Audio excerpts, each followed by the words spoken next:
Тиги апа айтыптыр, эгерде сен эс албай эле аракет кыла бере турган болсоң, барды кетип калат bir күн.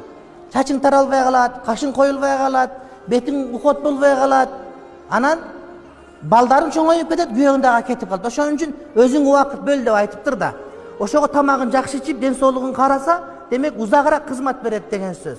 Кээ бирлер бар, тамак аш менен эле бардыгын бүтүрүп коем дейт, бирок өзүнүн бети башын карабай калат. Казандын көзү жуккан, анан жана мантынын жыты боюнча эле жүрөт, дагы бир нерсе. Анан конечно кетип калат. Ошон үчүн манты жегенге эле жакшы.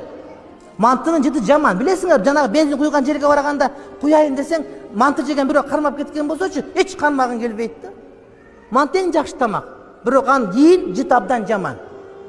Кээде дем салдырам же маселе сурайм деп келет, келгенде тамагы шырпы ичип, тамактын жыты менен келип алышат да. Абдан жийирткеничти болуп башка бирөө өзүңө билинбейт. Ошон үчүн кийиндер алмаштырып туруш керек, башка болуш керек. Ошол күйөөгө душ салдырыш керек.